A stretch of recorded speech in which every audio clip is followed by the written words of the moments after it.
Bienvenue à Tech et Houblon, le podcast qui explore la technologie de l'information et notre passion pour la bière. Je suis votre nouvel animateur, Luc Dumoulin, et dans cet épisode enregistré au Benz Bar, nous plongeons dans le monde fascinant de la technologie de l'information. Des dernières actualités et tendances aux avis d'experts, nous abordons tout, y compris nos recommandations de bière. Que vous soyez un amateur de technologie, de bonne bière ou un auditeur curieux, il y a toujours quelque chose de nouveau à découvrir à chaque épisode. Bonjour et bienvenue à ce nouvel épisode de Tech et Houblon. Je suis Luc Dumoulin, votre animateur, et aujourd'hui, nous avons le plaisir d'accueillir un invité très spécial. Frédéric Marcil, notre directeur des services techniques. Salut Fred. Salut Luc, ça va bien? Ça va très bien, toi? Ben oui, ça va super. Tu as rendu compte qu'on est tous les deux des passionnés de la plateforme, mais qu'on a des rôles complètement différents. Moi, de mon côté, je m'occupe du développement IBMR, et toi, de ton côté, les services techniques. On va aller un peu plus en détail, justement, dans ce que tu fais dans ta journée, ce qui t'occupe. Mais auparavant, le concept du podcast, c'est d'avoir du plaisir, puis partager de l'information. Côté plaisir, peux-tu nous dire ce que tu as décidé de prendre aujourd'hui pour agrémenter cette rencontre? Ben oui, Tech et Houblon. Je me demandais vraiment pourquoi tu m'avais invité, parce que je ne bois pas. Je bois pas d'alcool, fait que je pourrais pas t'aider vraiment là-dessus. Moi, je suis plus, peut-être un peu plus une liqueur. C'est pas que je bois pas d'alcool, c'est pas que j'aime pas le goût, en fait. Fait que si j'ai le choix, je vais prendre vraiment autre chose. Bon, alors, prends autre chose. Moi, je vais me contenter de prendre ce que je préfère du côté des bières, une bonne Guinness bien froide. Maintenant qu'on a on a échangé la sorte de boisson qu'on va utiliser pour avoir du plaisir, parlons un peu plus de toi. Donne-nous un peu d'informations sur qui tu es, qu'est-ce qui t'a amené sur la plateforme, qu'est-ce qui t'a amené chez R2I? OK, excellente question. Écoute, depuis le début de ma carrière que j'ai commencé sur AS400, on va parler d'IBMI plus tard, ça fait quelques années, donc j'ai commencé sur AS400 tout de suite quand je suis sorti de l'école. J'ai eu la chance, tu en as parlé hier dans ton webinaire, qui était super intéressant en passant. Merci. On avait des cours à l'école. J'ai eu la chance d'avoir un cours d'administration AS400 à l'école. Sérieux? Ouais. Puis je suis parti tout de suite en partant dans l'administration AS400. Il y a de ça plusieurs années. Puis ça m'a amené aujourd'hui. En fait, en 2014, on a fondé R2I. Donc, je suis un des membres fondateurs de la compagnie R2I. On fête notre 10e anniversaire cette année. On est très fiers. Mon poste aujourd'hui, je suis rendu directeur service technique. Fait qu'en gros, je vais aider l'équipe à faire livrer des projets. Je suis impliqué aussi dans notre cloud Edwin, qu'on va probablement parler aussi tout à l'heure. Fait qu'un peu un chef d'orchestre, je te dirais, pour l'équipe technique chez R2I. OK.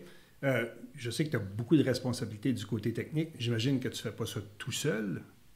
Non, c'est ça. Je travaille avec Gilles qui m'aide avec l'équipe. L'équipe est grandissante. On a 3 niveaux. Notre centre de surveillance, l'équipe de service géré, aussi l'équipe des spécialistes. Puis c'est multidisciplinaire aussi. Fait qu'on n'a pas juste IBMI, mais on a plusieurs plateformes qu'on s'occupe, dont AIX, Linux, Windows. On a une équipe réseau aussi. Fait qu'on a une très grande équipe, fait que je pourrais pas réaliser ça. Je pourrais pas gérer l'équipe tout seul. Il y a quelqu'un avec moi pour gérer l'équipe. Et là, j'ai la question du genre, explique-moi le cloud pour les nuls.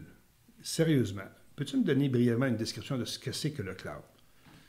Je peux t'expliquer c'est quoi le cloud. Je pense que les gens savent c'est quoi le cloud. Je peux t'expliquer par contre qu'est-ce que nous, on se différencie, R2I avec Edwin pour le cloud. En fait, ce qu'on voulait au début, quand on a démarré l'entreprise en 2014, c'était de permettre à tous les clients de pouvoir rouler leur application, leur système sur des équipements que seulement la grande entreprise peut se permettre. Fait qu'on parle d'équipements ultra performants, on parle d'équipements complètement redondants aussi. Fait que ça, n'importe quel client, même des tout petits clients qui ne pourraient pas se permettre d'avoir une infrastructure comme ça, ils peuvent venir dans Edwin, dans le fond, puis ils peuvent rouler sur cet environnement-là.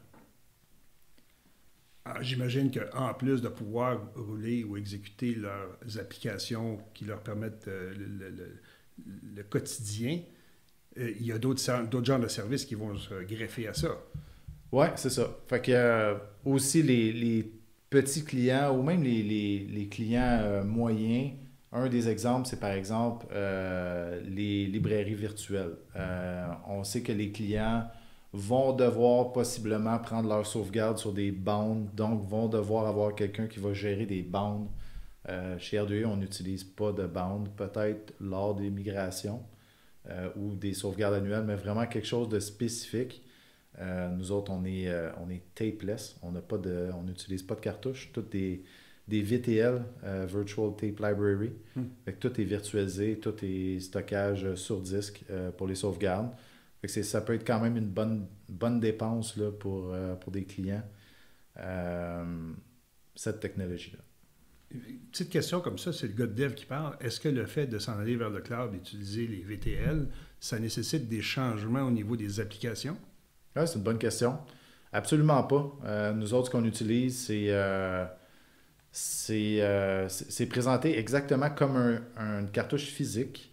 Il le voit exactement pareil. Fait que c'est vraiment en arrière-plan que c'est sur disque, mais pour IBMI, il le voit comme des cartouches physiques. Donc, il va gérer sa base de données de cartouches et faire ses sauvegardes, pareil comme si c'était une cartouche physique que quelqu'un devait manipuler. Ça ne sera pas le cas. OK. Là, on a parlé de cloud, on a parlé d'Edwin. Tout ça, c'est offert dans un contexte de service géré. Faites-vous du service géré pour les clients qui auraient, par exemple, leur équipement sur site ou on-prem, comme on dit?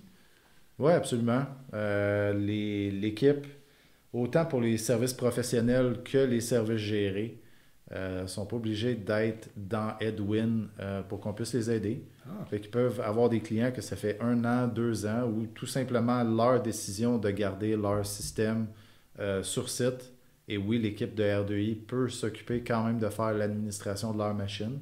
C'est certain qu'il va y avoir une certaine ligne qu'on pourra pas les aider.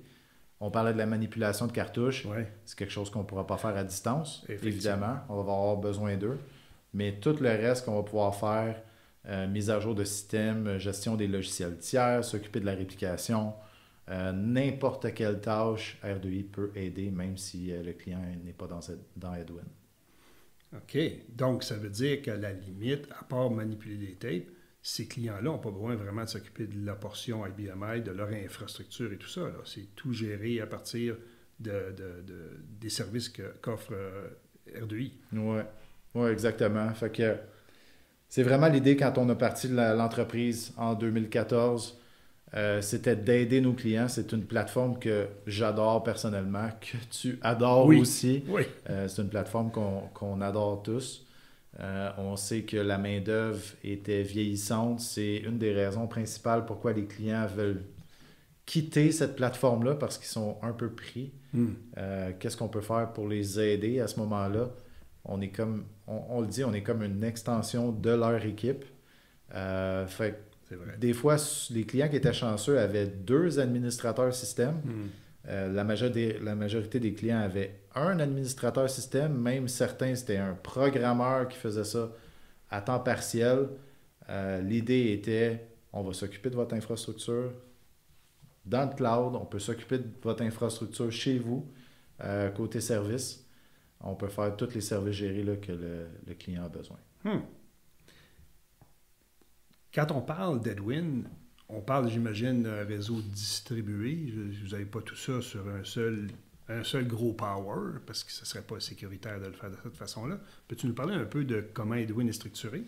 Sans rentrer dans les détails qui pourraient jouer sur la sécurité, évidemment. Non, j'ai aucun problème. Edwin, c'est 5 centres de données aujourd'hui. 3 dans la région de Montréal, 2 dans la région de Toronto. La majorité des centres de données sont reliés par de la fibre optique. On a des serveurs Power dans les 5 sites. On a des unités de stockage dans les 5 sites.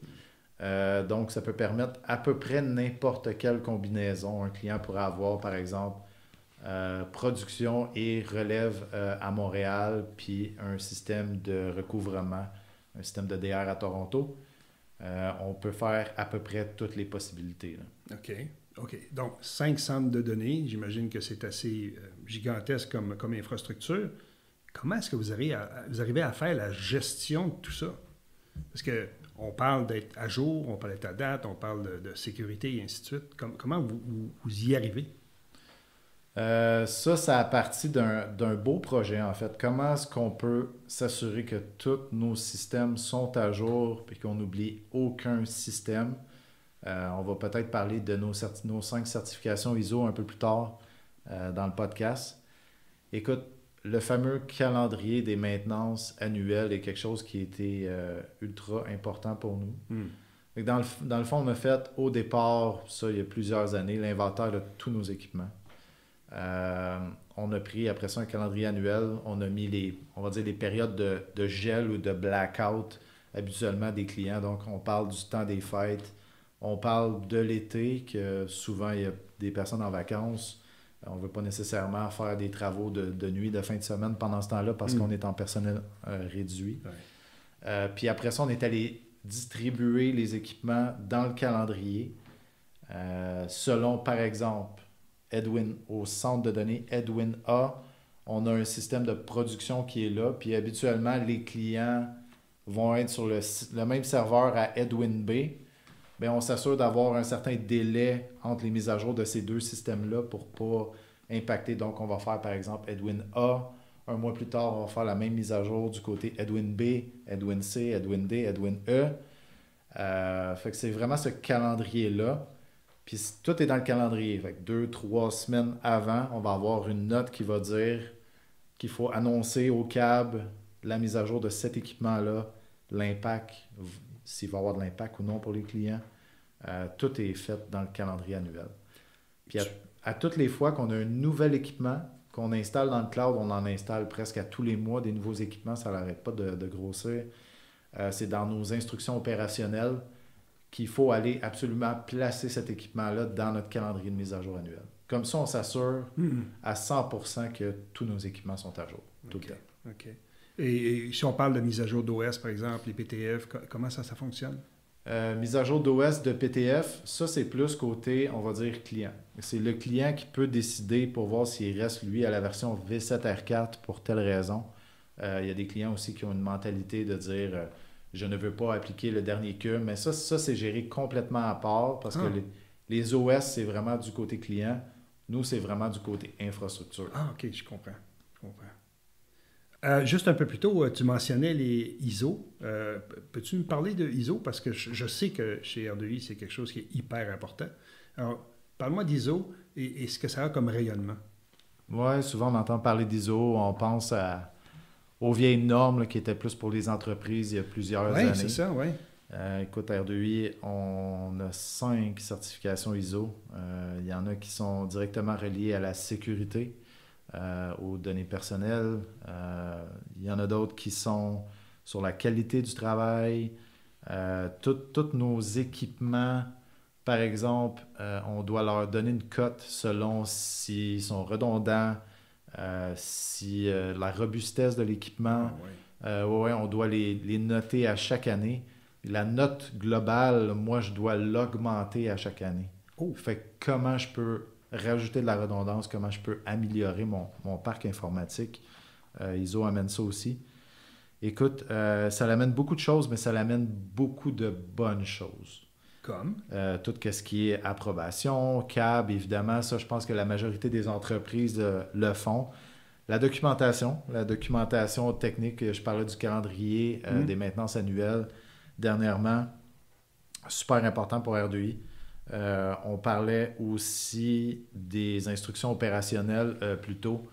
C'est quoi les instructions opérationnelles? C'est fais ta meilleure recette pour installer et configurer un équipement et documente-la pour être certain que tu vas reproduire exactement la même recette, que ça va toujours être fait exactement de la même façon. Les instructions opérationnelles, c'est pas juste pour Edwin, ça peut être fait aussi quand on va installer des systèmes chez des clients, parce qu'on le fait en service professionnel. On va répéter toujours la même recette, les mêmes standards, la même façon, mais que ce soit n'importe quel spécialiste dans l'équipe qui va configurer un serveur ou un VIO, ou peu importe ce qu'il installe, va toujours être fait de la même façon. Fait que ça assure une uniformité dans le service qui est rendu au client. Oui, une uniformité côté qualité, plus facile pour la documentation aussi, plus facile pour le support. Aussi, on sait exactement combien de temps ça va prendre pour installer cet équipement-là. Oui. Fait que ça amène plein de choses intéressantes. Fait que c'est tous des bons côtés de ISO. Je pense pas qu'ISO... C'est sûr qu'ISO a ramené... a amené un peu je dirais pas d'overhead ou de temps sur les installations, mais c'est un minimum de faire de la documentation après avoir fait l'installation, de remettre cette documentation-là au client ou de le faire exactement de notre côté, de documenter à l'interne, c'est un minimum qui était requis. C'est rien de lourd, tout fait du sens en fait. Oui, puis j'imagine qu'une fois que tu as créé une recette une fois, la copier fait en sorte que le travail de documentation est juste minimal au final. Minimal, et le transfert de connaissances se fait aussi bien parce que je veux dire, n'importe quelle ressource que tu formes va répéter ta recette qui est documentée. Et j'allais justement de ce côté-là, au niveau de la formation, c'est un autre des bénéfices des processus ISO, c'est de s'assurer la formation et la qualité de cette formation-là. On est vérifié une fois de temps en temps avec une certification ISO? On a sans arrêt des vérifications avec 5 certifications ISO. Les vérifications reviennent vite. Fait qu'on a des vérifications à l'interne et à l'externe. On est audité. On n'a pas de cachette. On s'est même fait dire cette année par l'auditeur qu'une de nos grandes qualités, c'était on était complètement transparent. On n'a absolument rien à cacher. Puis c'est ce qui est dans le rapport là, d'audit cette année. Pas de cachette. Ils posent des questions. Tu sais, des fois, on entend « réponds juste le minimum parce que faut pas que... » Comme si on avait quelque chose à cacher, mais on n'a absolument rien à cacher. Fait qu'on est des livres ouverts avec ISO, puis on passe super bien nos audits à chaque année. Je sais que chez R2I, on a le souci de s'assurer que notre client se concentre sur son domaine d'affaires et non pas sur les TI. Qu'est-ce que fait R2I dans son offre pour l'aider à atteindre cet objectif? C'est certain qu'en 2014, quand on a débuté R2I, on était plus côté infrastructure pour les aider vraiment à héberger. On avait aussi côté service géré, mais plus côté infra. Fait qu'on pouvait les aider pour leur sauvegarde, s'assurer que leur machine est dans un état sain, côté matériel, côté gestion de l'espace disque, etc. Maintenant, on appelle ça l'offre 360. Puis on est vraiment fiers de ça. C'est une vision que Benoît Martel, le président de l'entreprise, avait depuis longtemps. Le côté développement. On sait que côté infrastructure, on en a parlé plus tôt, c'était difficile pour les clients de justifier d'avoir un administrateur système sur ces plateformes-là qui sont extraordinaires, comme tu sais, Luc. Oui, bien sûr. Mais côté développement, c'est un peu le même problème, en fait, parce que les ressources sont vieillissantes. Des fois, des environnements un peu mal documentés. Des programmeurs qui connaissent l'environnement sur le bout de leurs doigts. C'est facile pour eux de corriger des bugs. C'était quoi le futur de ça? Puis comme je disais, c'était un peu une vision que Benoît avait, l'offre 360, de pouvoir permettre à nos clients d'utiliser nos services de R2I, côté développement RPG sur IBMI aussi en même temps, de pouvoir continuer à faire évoluer leur application, continuer à supporter leur application. Tu as fait un excellent webinaire là-dessus hier. Je pense que c'est la deuxième fois que je le dis, mais c'était vraiment très, très intéressant. Fait que tout ça, l'infra, les services gérés, on s'occupe des sauvegardes, on s'occupe du développement ou du moins de maintenir l'application client. C'est ça l'offre 360. C'est ça qui permet au client après, est-ce que le client veut vraiment gérer de l'infrastructure? Est-ce que le client veut vraiment avoir des ressources à l'interne qui focus à faire du développement d'applications?